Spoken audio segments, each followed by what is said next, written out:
All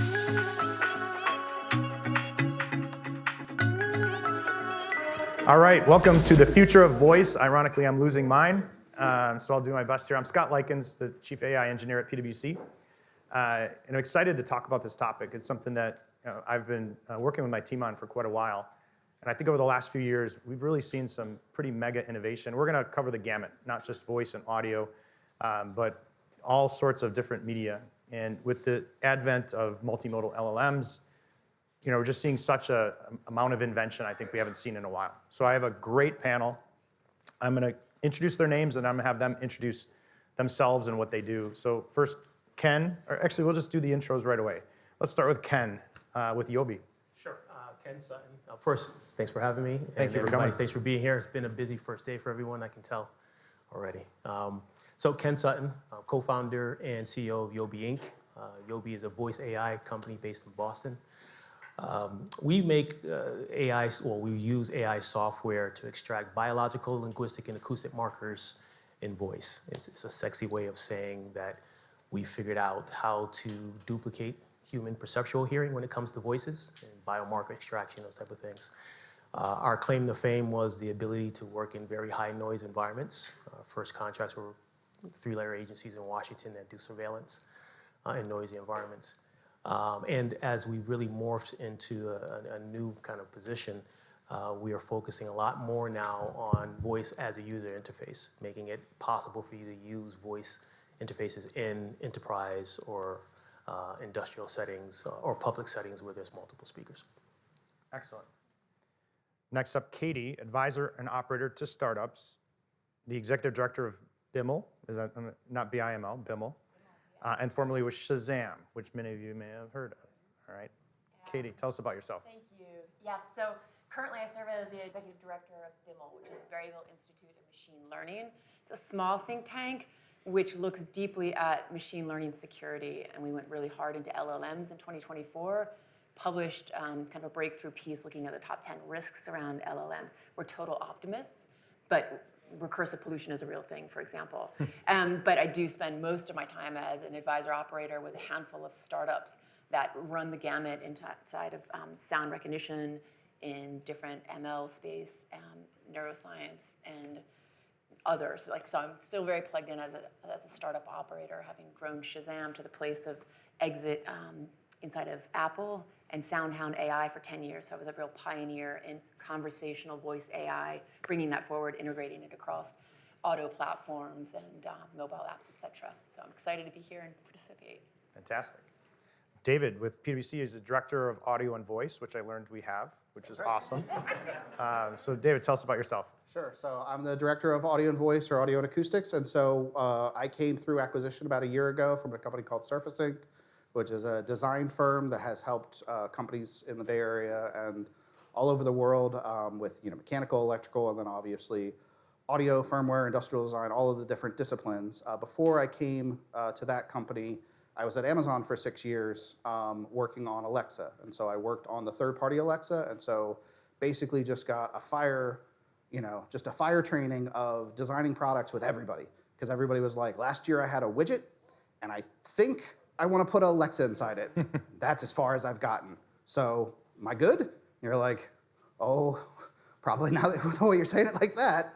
And so that's my job, is just kind of help people learn, understand hardware, teach and help people with those things, microphones, speakers, acoustic echo cancellation, all those little nuances, but then help them and kind of, realize what problem they're trying to solve and kind of help them enable voice to kind of be that depth to the UI that they're trying to experience on their products. Welcome. And finally, Alec from HeyGen. And if you haven't seen Synthetic Scott, HeyGen is the engine behind that. So product strategy at HeyGen. Tell us about yourself. Yeah, thanks for having me. So I'm enterprise product manager at HeyGen. HeyGen's a company. Our mission is to basically make it 10 times easier and more accessible to create professional video content for businesses. So think of creating video without a camera. That's kind of what our platform allows you to do. Just a little bit about us. We're a startup company, but we've got millions of users, thousands of customers, from mom and pop influencers on TikTok to Fortune 500 companies.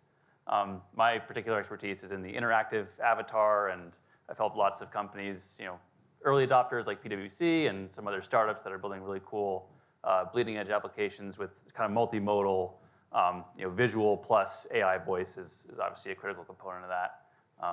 So happy to be here. All right, let's get into it. So I do want to start on the advancements in audio, and I think Ken and Katie, we're going to kind of start down there in the sense of what's kind of happening now. And I joked on our prep call, like Shazam was ahead of this, right? In the sense of, hearing but kind of maybe start there in your perspective of why did it take so long? Well, Ken just made me remember that it was a real advancement for Shazam to extract the noise of the barista behind you when you're grabbing a song out of the air, right? That was non-trivial. You're in a nightclub. And that's right, and that was 2002 and right. 3, right? And and Patrick was on the board and served in Shazam, and the advances on the algorithm to fine-tune, it really was the first. Today we call it all AI. So it was the first AI that went third-party live on iOS, right? So if you take that as a starting point of sound recognition to where we are today in the nuance of how audio can be so reliably transcribed in the speed, the latency is down to nothing. It's really quite phenomenal. So Yeah, I agree. For us, our perspective being self-serving here, the advancements in adaptive filtering and some of those solutions have really kind of pushed the art forward. But it's still more difficult than people realize, right? And we find this with customers all the time that think that they're going to have a voice solution by plugging in a microphone and getting AW or Amazon and say, voila, we have voice. The acoustic environment is still a challenge. We don't have great solutions for dealing with voice from voice, which is very important when you're talking about transcribing, voice into text and usable text. But the technology has definitely gone light years from where we were before. But we're still navigating some of the edge challenges. For us, you can't machine learn your way out of every acoustic problem. It just is not possible, which is the reason why we kind of lean more towards kind of inferential type AI. I was going to poke you. You took a little bit of a different approach than just we take a very massive different approach. We don't do any data. You want to explain what you're doing? So at Yobi, we decided to look at the way that we perceive conversations, and the cocktail party problem is the term that everyone uses around this ability for us as humans to pay attention to multiple speakers and just pivot our auditory attention anywhere we want to go. And if you have, a Siri device or an Amazon device, good luck with that. So it's really challenging, even more so when you start saying, okay, now I need that text to drive the entire back-end experience. And that accuracy is now paramount. And so we've, based on our 3-letter agency work, we had to do everything on the edge. We didn't have the ability to use large models in the cloud, right? It had to be the operators in the field. He's got to be able to get that process right there. And we're extracting biomarkers and biometrics. And so that approach really weathered the storm of this machine learning AI wave of thinking about signal processing. And we just ended up in a unique spot where we have an interesting mousetrap for dealing with those issues. And it kind of fuels all of our product strategy because we can go into environments where there's multi-talker, there's noise, and we can give you accurate text data that now you can take that text data, throw into the LLM, and get some real powerful insights, and we can talk about this more in the talk. Yeah. The data coming from voice is a Pandora's box. We're helping clients discover insights that they had never seen before because they didn't have a way to capture the usable voice in which to translate into text. So, I can talk about this all day. But, the advancements are definitely there. Maybe, David, I'll pivot to you. You kind of open up with, I have this and that, it's easy, just put it together. Can you kind of walk us through why is it so difficult? We've had these advancements, we're getting better, but maybe some of the challenges. Yeah, I had a client once tell me that it was 2004, and so AEC soft, so don't tell me that acoustic echo cancellation is hard, but my product is broken and acoustic cancellation doesn't work, so can you please help me? So it's the logical inconsistency there is there to bear. So it's science that is known, it's science that is solvable, new cell phones release every year and they're very good, but there is teams and teams of people to make those things work and successful. And so when you're a startup or when you're maybe just adding voice but not putting the depth of consideration on that. How do you choose a microphone? How do you seal a microphone? How do you test a microphone in your EVT, DVT, PVT bring up stages? Oh, now we've decided to add a speaker to it, and like, how do you make that pivot? The first Next Echo, to the microphone. the first Echo wasn't supposed to have music, and then they just added that as a feature late in the thing, and like that's why there are some challenges on that first Echo in terms of product performance. managers, I tell you. And those product managers loved it, and the audio engineers love it when those features creep in. And so like they made it, knowing that, they did a pretty good job. And then the second iteration, the third iteration, so like those things. But you have to do that with a team of people to kind of pivot to that versus like, oh, we're just gonna add a speaker. Oh, you barely have one audio engineer on this product, let alone the 5 or 7 that you need. So that's still a constant thing that's always there. And so features tend to get dropped and other things, and then so we're not getting the adoption of what was supposed to be a killer feature, a top 3 feature of why you built this product in the first place, and now it's either missing or it's really kind of hampered. And that's where we're trying to have those conversations early in the product design to help them stick that landing of like, what you're trying to do is hard, we are here to help you, and let's not lose sight of where we're trying to get to, and be methodical going through that process versus like, oh, let's just add, and you're like, oh, you can't just add. You can't add it now. Yeah. And the one thing I'll comment at this point is like it being prevalent, like all the AI stuff, and like that people aren't scared of the term AI anymore. Like there was definitely a lull, an uncanny valley for AI for a little bit. We kind of, Apple Intelligence in commercials, like it's being a forward-facing thing, which is great. The one thing I'm concerned about is the experience we all had with calling into call centers of, hey, I can hear you, just tell me what you want. And that happened like 10, 15 years ago, and it was atrocious. And so now when you're asked that, just talk to me like normally. Most of us are jamming on 0 or know the pattern of 0 and pounds to get through whichever menu you use the most. You probably can't talk to it now, and you're okay, but we're all reticent to do it, myself included. And so if we don't kind of stick this landing soon in our industry on how LLMs work, how corrupted they can get by themselves, or their self-training, or AI, those types of things, we may get a decent group of the market that's just kind of like, I just don't use the intelligence feature on my phone. And you're like, oh no, I don't want to lose 20 years of a market to do those types of things. And so like that's what I'm hoping to kind of help champion with the AI strategies that we have to kind of help stick that landing as best as we can. So Alec, to broaden it beyond voice, what you guys do is bigger, right? It's video. It's a human interpretation. But how did you guys attack the voice? Because I actually think HeyGen gets the voice really good. It does it really well. Just the audio interaction.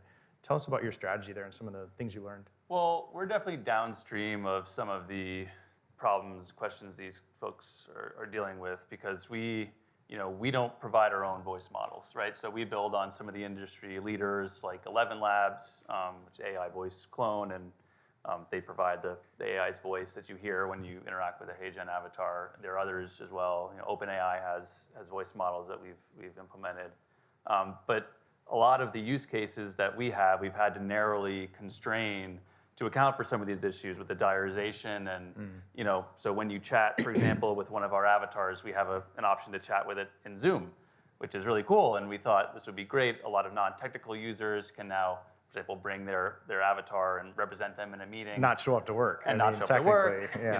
May or may not be guilty of that. But how many Zoom meetings are only one-on-one? Yeah. Because once you have more than 2 people, we're trying to transcribe the text and keep track of who's talking, and so unless people are really taking turns, which never happens, it's very hard to feed accurately the information to the LLM so it can respond, and then how does it know who to respond to first, in which order? There are tons of tricky, thorny issues. So that's why Yobi could solve that, right? Yeah, I think I need to pick your brain after this. We'll talk. Yeah, I think so. But we've had to kind of similar challenge, constrain right? similar challenges, Even in the digital world. and as soon as I think some of those problems are solved, I think then you'll see maybe the avatars, the visual aspect of multimodal, be able to be more present in the physical world, more diverse use cases online when it's multiple people. So we're kind of waiting for them to push the field forward. Yeah, so it all fits together. So I want to pivot to a little bit of the change we're seeing is the human interface becoming much more voice and video.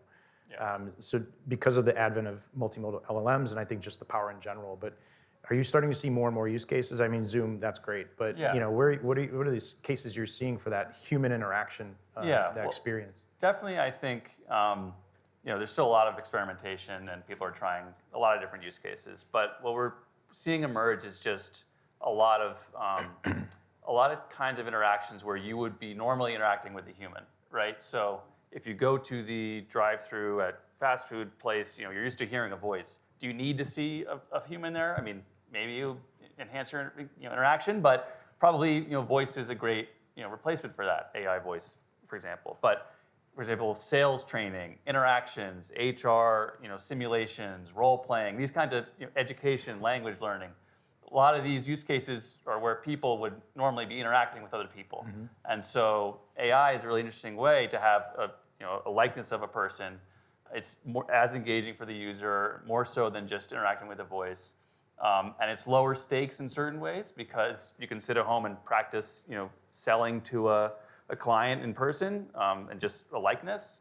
But you're also practicing, training your brain so that when you encounter a person in that same scenario, a real person, you have formed pathways in your brain to be able to do that better. So yeah, we're seeing still it's not a replacement for everything. You don't need video everywhere. But definitely there's some cases where it's helping human-to-human practice for human-to-human interactions. So yeah, education, role-playing, a lot of cool use cases we're seeing. I was going to kind of open it to industries. I think you have a good example of kind of changing the experience.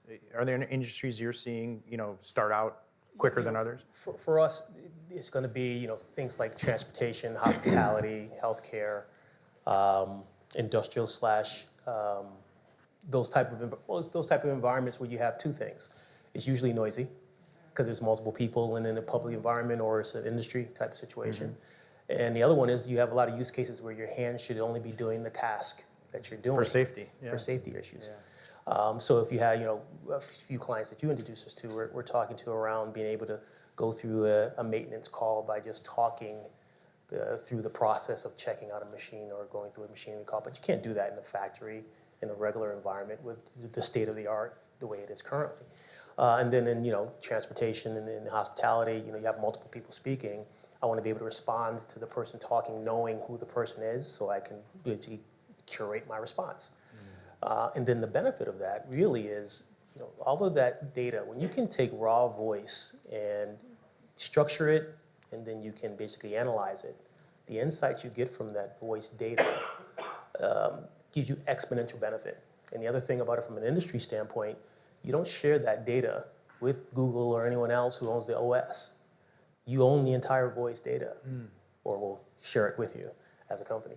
But you get to take all of that information and then create a lot of processes and procedures on it. So those industries that we mentioned are also taking not just the advances in the UI, they're also saying, okay, now we have this nice new data set in which to look at operational issues, SOPs, regulatory issues, and compliance, these type of things, to make sure that we're hitting all those bells and whistles, and we're using voice as a way to get that data.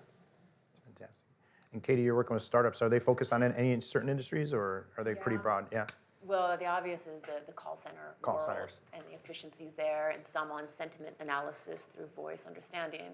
But I'd love to double click on what Dave was mentioning on sticking the landing. It really resonates in that I think there's a middle generation of sort of us who got so frustrated when, sadly, the first missed landing of Apple marketing ever, when they announced Siri and put TV commercials out.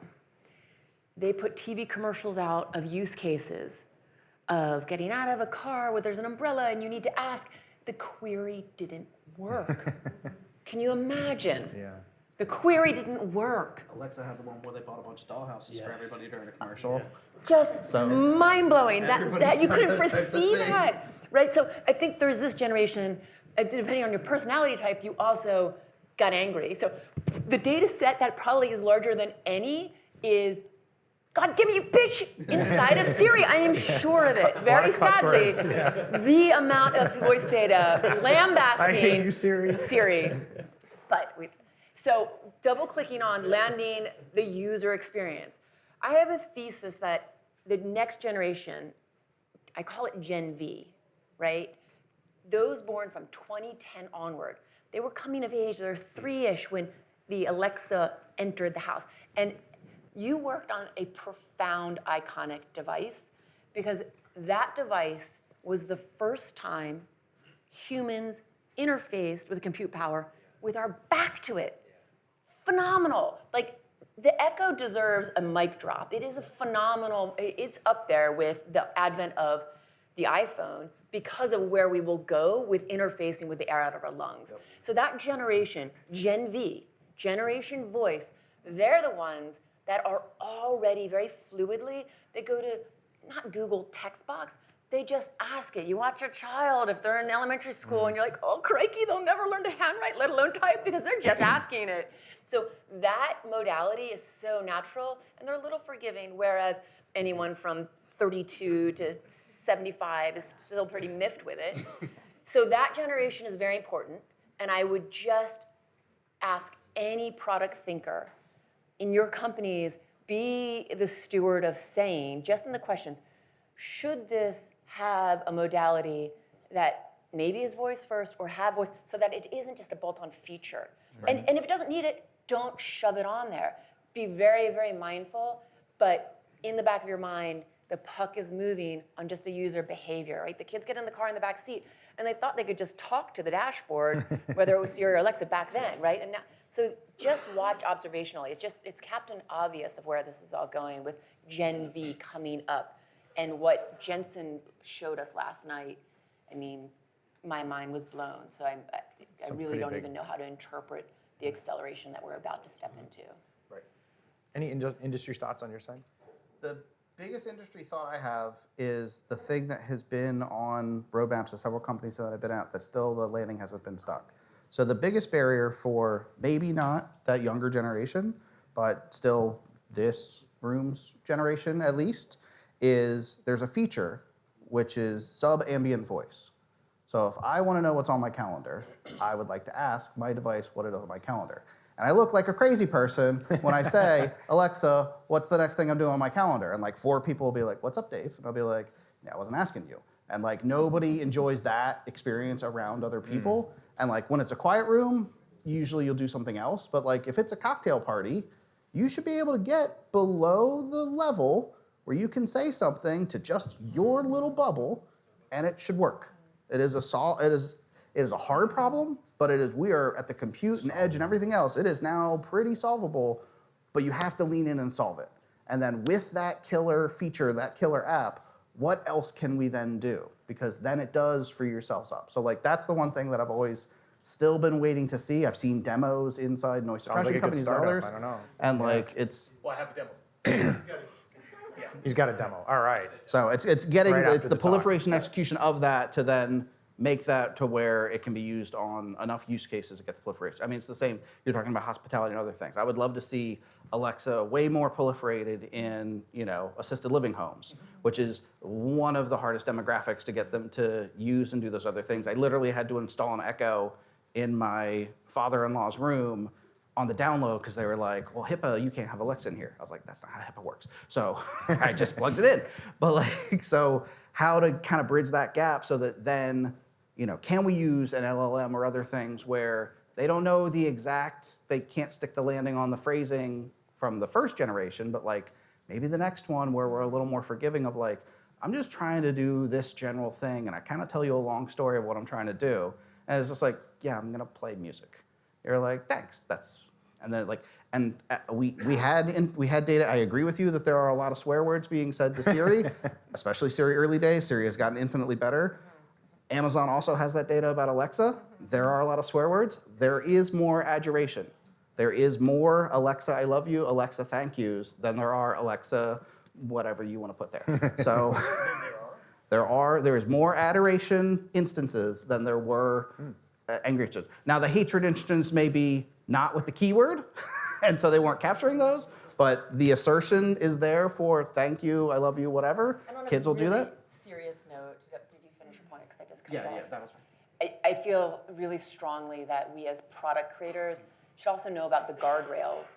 So the character AI lawsuit is very meaningful, in which you would all understand what happened there, where an affectionate conversation with a voice being, right, comes to life in certain ways. Just as you in that world, you would have known these things are going to happen. And as a product builder and designer, there are ways to put the guardrail in where you flag and you say no and you shut down where things were going to go really, really wrong. Right. So thank you for letting me interject in that. It's a big topic that we all have stewardship of, because these are going to get to very hairy places. Revolutions happen, people's lives are lost in revolutions, but I think we as an industry can do much better. Yeah, I think that's very true. So I was going to do more of an open question. Do we think the multimodal LLMs have leapfrogged what has been, work for decades around voice, now that they can do it in a very different way, I think? Or do we think it's kind of the natural evolution, or is it a combination in the future? I don't know. You want to start, Ken? I guess I have a small opinion. I thought so. Yeah, I think they've leapfrogged. I think it's if I was in this traditional natural language business, I would be very concerned. The word obsolete goes around my office a lot when we talk about those models, because once you add the contextual data, these things are powerful, and they're powerful to the point of kids getting in the car and not being able to have the right verbs and being forgiving. We won't have to give it 2 more years. You won't have to forgive it. You can just say things and we'll know this is Ken. This is Ken's way of talking to me. I have all Ken's data because we're going to personalize it as a company. That's what we're going to do. And now you're going to respond to me with my contextual information. So those errors that you normally have will be gone. The interface will finally adapt to you versus us adapting to the interface. So I think it's leapfrog, in our opinion. For sure. It's happened in the last 5 years. I was going to say, Alec, you guys live in this world. Yeah. Could you imagine not having access to all of those tools and having to build it yourselves? Would you be where you're at? I mean, the word obsolete gets thrown around our office too. I mean, that's how quickly things are advancing. Yeah, and- is there a competition there because the Absolutely. foundational models are doing it all? Maybe I not mean, as just well. the transition from text to speech, which is, our whole stack was built on, you have video, you transcribe it, take the text, send the text to ChatGPT, ChatGPT sends the text back, we send it to 11 Labs, we get the audio, and then we stream it. Right now, we have OpenAI voice to voice. Just send the voice Single back, and we'll send you, the avatar will see it. We completely eliminate an entire Bunch of layer stuff, of the stack. So, all within less than a year. all within less than a year. Yeah. So, one thing I think just to keep in mind is that these models will keep getting smaller. They'll be able to be present more on the edge. Nursing homes or assisted living is we had a client who's, can I run this on an iPad? Anyone who wants to have a FaceTime call, their kid at any time, we just speak to them, right? So a lot of amazing things could be done once the models keep getting smaller, more efficient, and that's going to keep happening. So it's a challenge to think through, where things going to be next year, and I think no one really. We would say internally, we have no idea what's going to happen in a year. So you're just rolling with it. Just rolling with it. Have to be fast and figure out the human component of it, right? Because even when you have a perfect AI voice that sounds human, and we deal with this internally, the LLM needs to speak in a way that sounds engaging and not like a Right. robot. I mean, if you've ever asked ChatGPT a question, it's probably going to spit out 3 paragraphs at you by default. So what happens when you let that flow through to a voice model? You're going to sit there, be listening to ChatGPT for 5 minutes. People are Right. going to turn it off. Right. So all those challenges and tips and tricks of how to make it engaging to a human is kind of the more fundamental part that won't change probably, even when the technology gets smarter, smaller, more efficient. Awesome. Yeah, So I'm I gonna. think that's where branding, like having a personality on a device, can carry really far. I worked on a really small robot once that had Alexa inside. It was really hard for it from a business model because it was a bespoke IoT device is a really hard place to live and breathe. But the thing had so much personality. And so we loved that thing, even though we knew it was like kind of a doomed product. What, did it ever launch? Or? It launched. It was a successful product. Like it did what somebody then bought the end stack of it, and like to keep it up and running, they wanted like $200 to sustain it for life and nobody will just pay an extra $200 on top of what was a $100 robot. But like, it had a little lift and it like carried a little box around. And if you grabbed its lift and you like held it there, it would get angry. And it would ruffle its eyes. It would go like this. Box. Yeah. It was so great. And so like, I think what you'll see is like a job family that comes out of like voice designer or like that's what product managers will need to get more adept at of like, okay, I put this into ChatGPT and it did 3 paragraphs.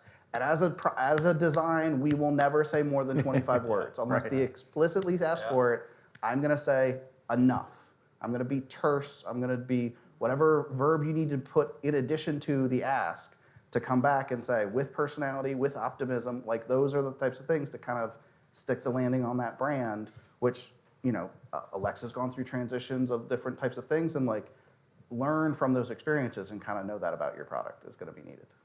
Do we think the foundational models will eventually provide that? You've already started to see some more personality type traits, but I was gonna ask kind of about that trade-off of that better user experience and privacy, latency, Yeah, that's the always human a tricky experience. one. Yeah, how do you better balance experience? Like, if I get a push notification about like, Dave, would you like to do something at the wedding chapel? I will be annoyed that I'm being told that specific of where I am. But if they tell me about sporting events in San Jose, that doesn't help me. That's not where I am. If they tell me that, you know, there's a DJ who's playing at the Venetian tonight, that's better. And so like those types of like, how do you find that thrall? Because you have all the data. You could tell me, hey, do you want to hear this panel about voice? You're a voice guy. Like, don't you want to be on that panel? I was like, 2 on the nose. Don't do that. Yeah, wait a so minute. like, I think it's finding that balance on those types of things is, again, kind of that stewardship that product designer is going to do. The other interesting thing is, what is the life of the product? And so Apple, I think, is the best at this of like, this is how long it is. And then that OS update doesn't work, or I built this new feature. And so you do need to buy a new iPhone. And I think you should roughly every year. Roughly every year. They'd prefer every year. It feels like a 2-year cadence. Like they've kind of got that model. Others like Amazon, if you have an Echo 1, it works. It shouldn't. It should have been end of life. And like that you're seeing that kind of trade win happening inside that company. And it's like those are the 2 different models that are kind of at play. And like it's certainly nice that it worked for as long, but like with these advancements, like if it leapfrogs in a year, this product can't do the thing that you are being told you need to have. And so how do I tell you that without being kind of, you feel duped that you bought the wrong one or like those types of things. So like that'll be, again, another type of stewardship or marketing or branding that you'll need to kind of gain that trust of your clients to be like, listen, we gave you the best thing we could, and sorry, it's been a year. The cycle time we have, I think you're dealing with where the models are updated every 3 months. If that, like how do you even design around that? I don't. I almost think the biggest macro question headed into this agenic moment is at the end of the day, will we all have individual agent to which then brand is hugely disintermediated?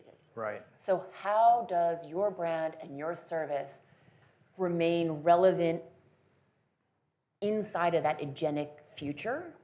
It's a really hard question in the audio experience, and we're all understanding that. The audio sensory, it's brain plasticity that you're ultimately playing with here. It's big, and it really deserves a lot of expertise that you all bring. You have thoughts on privacy because you mentioned how you kind of biometrically understand voice, and that makes me nervous because you could find me anywhere. Yeah, you know, we deal with the privacy issue by doing all the compute on the edge, on the device, right? And it's just the same way you would put your fingerprint into your iPhone, it stays on your device itself. And so, you know, I'm probably going to keep that as our thesis as a company moving forward, that the only time we're going to hit the API is if we want to use a large language model to give us some, you know, some data that we want to get back. But all of our compute, that's going to be, you know, it's the fabric of our company is going to be that from a security standpoint, we want to keep your data controlled by you. But just to talk about where we think this plasticity is going, there is a, you know, we're fortunate. One of our board members, who's an acting COO for us, was the head of product at Amazon, Darren Gill, who then went to Spotify. And so we have a unique perspective on how these things mature. And if you think about Spotify as a company, and I shouldn't probably say it on open mic, but what's really good about it is, you know, it's the most powerful recommendation engine on the planet. Like, no one comes close to how good it is, right? That's the branding. The branding is how close to my information, how close is your answer going to be to my core ask or my core desire or your forethought because you have my data.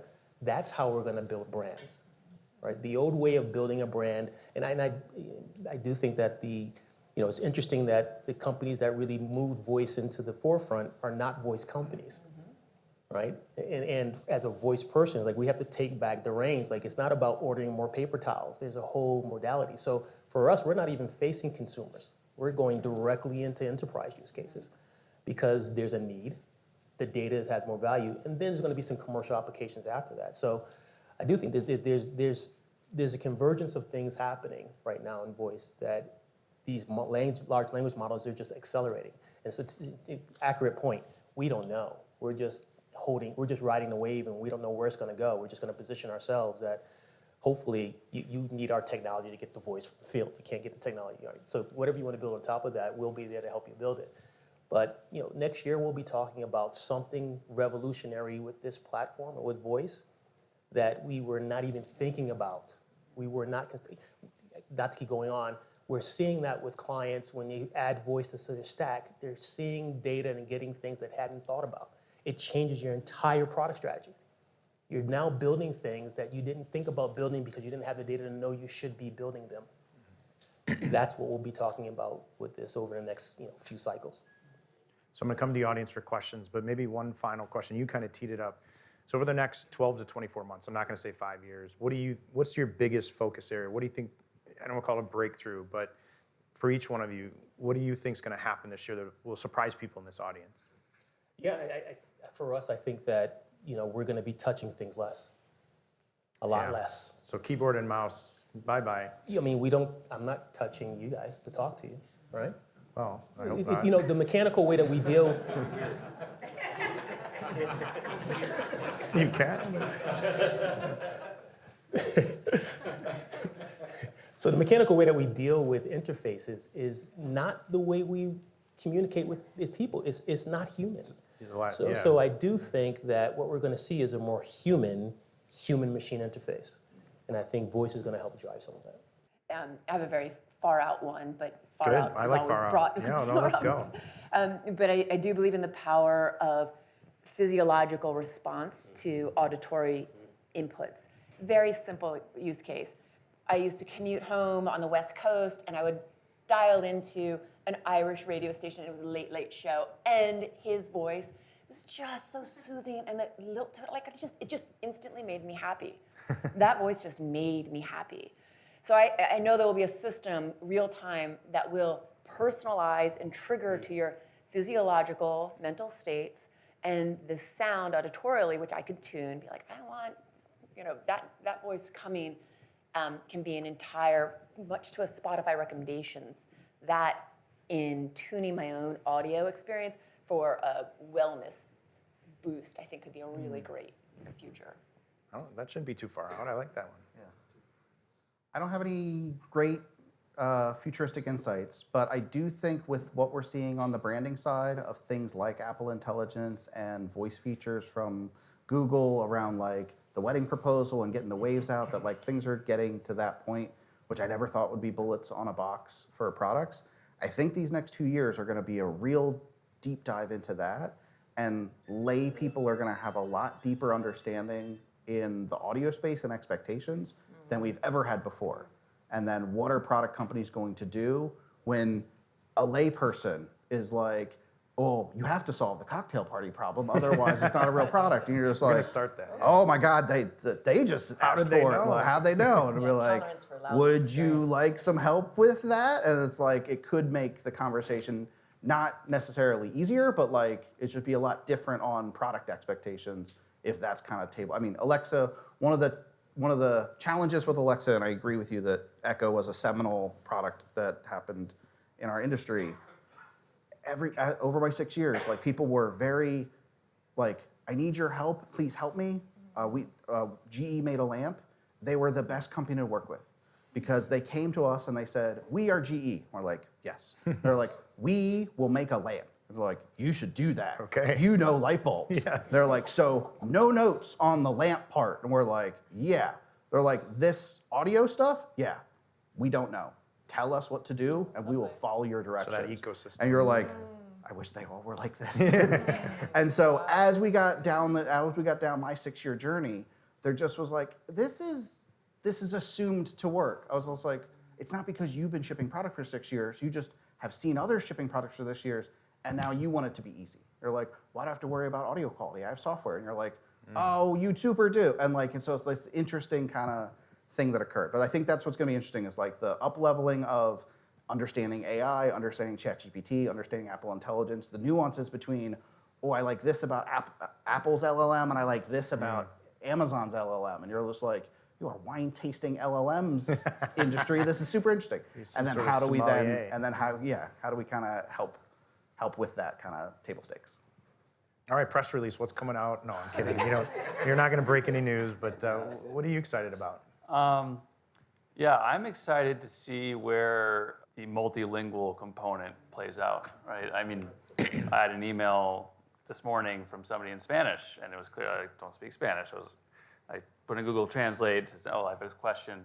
I happen to have my own interactive avatar that I've trained, provided a system prompt with all the information about our pricing, our product, how much the enterprise plan is, all that stuff, and my avatar speaks every language. So I said, hey, can you please just go here, ask this question, ask my avatar.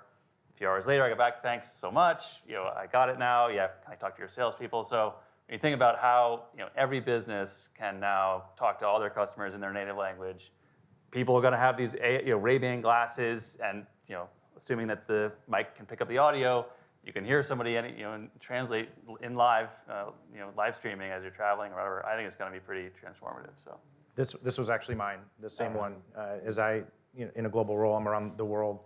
I use HeyGen. I always open my talks in local language. Yeah. And it just changes the connection to the audience. And because I don't speak the language, I'd like to make them feel comfortable. To be able to do that in real time and connect at a human level, I think that you have to solve the voice, you have to solve the microphone, all of the stuff we've talked about. And we always talk about this convergence. It's not a one technology solution. LLMs or big models will not solve all of this. Right. So it's all of these things coming together. So I want to go to the audience. We've got massive experience here, and want to hear if there's any questions, challenges. Yeah. I don't want to be too much of a contrarian. And besides, I sell hardware. Skeptics are fine. Let's go. So I sell hardware that goes into all of these technologies. So, but I'm trying to think, what is the use case that will actually make stuff happen? And so let me take a few years back, voice in cars, right? It's been there for 20 years. It kind of plateaued somewhere. Voice in your kitchen countertop, the Alexa. Yeah, it grew, but now it's kind of plateaued somewhere. Voice in,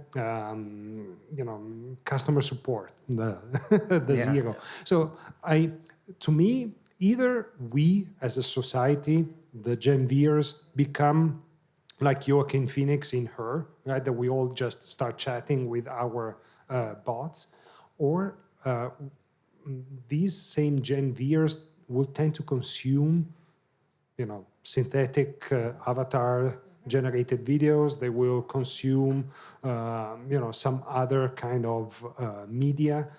But this kind of interaction, I don't know, when is the chasm going to be crossed? I don't want to sound too much contrarian. I really want this to happen. So what I think you'll see is that it is happening, but it's not going to be conveyed as a leap over a chasm. So take call centers, for example. So you talk to a call center and it goes a certain way. And then you talk to a call center again and it goes a certain way. You have your own emotional experience about whether or not your flight was canceled, or you're trying to deal with a return, or whatever the reason you're dealing with a call center. But over time, you're going to have people based in another locale that doesn't speak English speaking to you in native English, or speaking to you in English but an Italian accent because that's what they think that you want to have. And it will be somebody in India based in India, or somebody in China based in China, or somebody in Mexico, and they don't speak that language, but you won't know that. and there's no incentive for the call center to tell you you are speaking to this person and not Betty in Missouri, and so that will happen. You'll hear background noise, but background noise will be synthetic because we have taken all the background noise out. But I'll put just enough in there so that you feel like, oh, they are calling me from a call center, but you aren't hearing the actual call center. Like it's comfort noise, side tone, like those types of things. And I think we're kind of there on some of those use cases, and it's never going to be really sold to you hard of those things. You got one, yeah. On the kitchen side, I think Alexa really did a disservice kind of leaving that third-party market that kind of had that space to kind of help and steward. It is still a need, even after they've, very publicly kind of gone down to a very small set and then their own products. That is still absolutely a need to have a ubiquitous voice agent to kind of, because we aren't gonna, like you said, the branding are going away. Like all the car companies that I ever worked with wanted, hey Toyota, hey Fiat, but then I had this Spotify car thing. That thing was awesome. And I would get into my car and I would go, hey Alexa, play music. Oh, right. Hey Spotify, play music. And then it would play music and it adopted really quick and all that was really great. But why do I have another word? And why did I have to? And so if we can get away from that and people can get This the is where I right was going to go. acclamations. NLP was brittle. You had to say keywords, and it was a linear You had to say tree. keywords. But that's part of the That's problem. what's changing, Part of yeah. the problem is the command and control way that we've been forced to deal Right, with it's voice. Tarzan speak. Is 100% Yeah. Tarzan speak. And so what large language models bring is a whole different dynamic That's right. to that interface that's going to mature by itself. But we're seeing this happen in real time, where the command and control. And we talk to auto companies as well. The command and control is just the elegant negotiable. That's not even it anymore. What they really want you to do is have a conversation with the LLM. And so now, turning up my volume in my car, those type of things are going to be, it's nice to be able to do that while my hands are on the wheel. But the contextual data of, I'm hungry, what's the nearest burger joint that can give me a vegan burger? And getting that information back, if you can give me back that answer in a concise way, that's sticky. And I should give a plug. Soundhounding just released a press release yesterday with exactly that use case in car because we ordering. work with So we have that demo. But to the point, it takes Yeah. time, and we talked about that like But 5, we 10 years remember ago. and here it years is. ago, Garmin or one of the other brands where it was to talk to that agent, you had to walk down the dictionary with them. And you're like, I am in Pennsylvania, and I am in Philadelphia, and you're like, why am I reverse engineering this brittle, address? yeah. I just want to say 123 Main Street, Find it, figure it out. go, take me to You're that place. AI, come on. And so that's what LLMs do, and I think you'll see the execution of that coming in the next 1, 2, 3 years, and that's where I think it'll be interesting. And if it's not there, it's some standard weirdness, back end, like all of your data's on the edge, and I think that's exactly where it should be. But if all the data on my phone and my pixels and all the phone in my Chrome browser, which is telling me a lot of stuff, and then I come to this other device that doesn't know all of that other goodness, is that good enough? And will we let them share with each other if I say yes? That's a user opt-in. And that's a user opt-in, and do we, right now we don't let that, Don't let that it- is not there, we'll have to let the liability. And that'll be the interesting kind of security pivot that I think will come. Question up front. Hi, my experience with advanced voice of OpenAI has been wonderful. I love my ChatGPT that I talk to, and the way I work at it is like I'm writing a paper on computer, and then I'm asking research questions as I'm going along. So I don't have to go to another window, bring up a browser, or bring up the tool. As I'm typing in, I say, was this property in version 5 of 5G, like release 18 or in release 17? And it goes, and it comes back with the answer.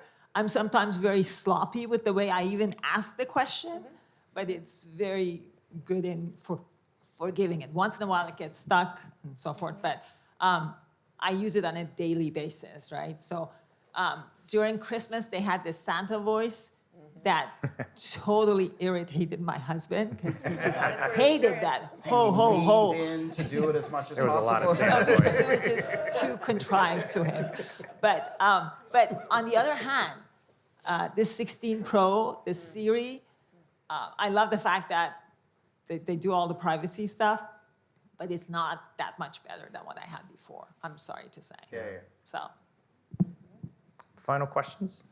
Right up here. Yeah, I'd love to know how things work, and probably about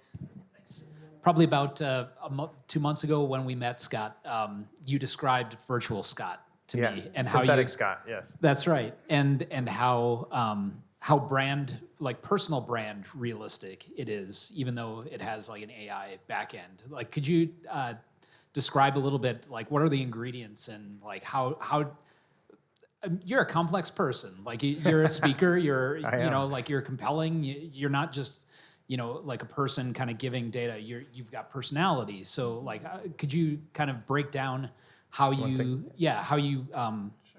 helped kind of recreate virtual Scott, like, and kind of keep all the personality that he has? Like, what are kind of the steps and the ingredients to do that? Well, I'll talk a bit about the visual.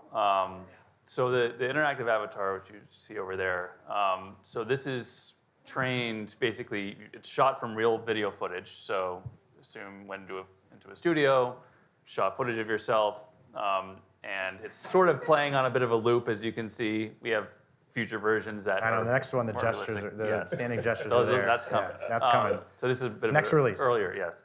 But basically, this is just being served from the cloud. And when you call our API, it's sent, simple text.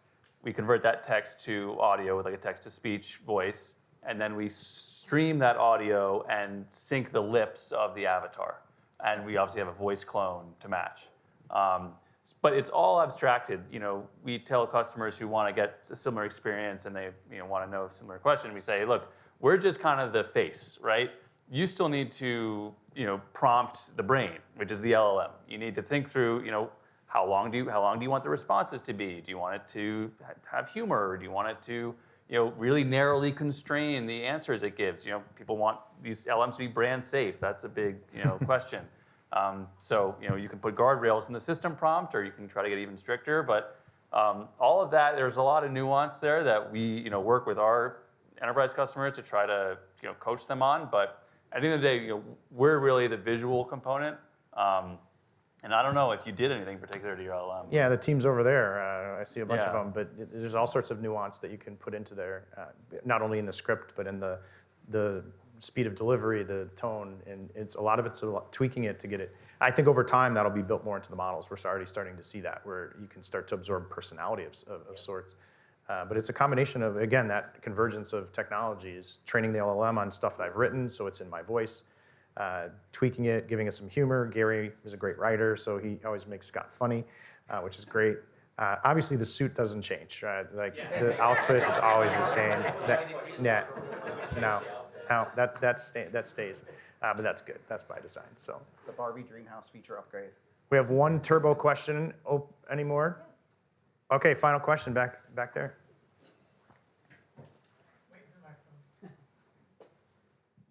So my question is the edge. So does it become a challenge with obviously generating something like that? What kind of compute and horsepower do you need? Do you have the network? Is there latency issues? And how does that change over time? And when does that change happen? For us, we're audio, so we don't have the heavy, colossal lift of video. But from an audio standpoint, for a long time, we were passionate about doing everything on a microcontroller because we got caught up in this semiconductor psychosis of size. And we made a pivot and said we're going to go towards functionality. And then the market pivoted and said, hey, we'll give you more compute. So thanks to NVIDIA, we can do anything on the edge nowadays, especially from an audio standpoint. The edge has gotten immensely larger than it was when we first started this thing, 4 years ago. And so, we're doing stuff, our biometric extraction stuff we're doing that on an AM controller, an A core, less than an A core, 1/8 of an A core. We're doing all of our magic. As we start changing our models and we start taking on more the lifting of, now we're extracting things like, emotional markers and some of these other markers, they're larger models, but the edge has changed, and that too is going to kind of keep growing. And so we're going to be able to do we'll be able to do proto on the edge very soon. There's no question. In fact, most of the work, we're doing interactive versions of that, is to tune that latency across, because almost everything's happening in the cloud. That machine doesn't have a lot of processing. So to have the real-time interactions, the HeyGen avatar is there, but you have to stream the voice, you have to move the lips. So it's that middle part that Even a lot of the latency in this experience is from the voice, right? is from the voice, Yeah, because you have to send it. So send it out. if you can stream the audio locally, which you can do now, I mean, you can run, they're open source, OpenAI voice, like models you can run on a powerful machine, and if you can just stream that, then you're very close already. Yeah, for one voice it'd be easy, but Yeah. for general use, that's great. So I wanted to thank my panel. I think you guys are awesome, very interesting backgrounds. I want to thank you all for coming, and I want to ask you that we have cocktails outside. We need to take these chairs out quickly, and then we're going to have food in here in 15 or so minutes. So thank you all for coming, and please feel free to applaud my panel.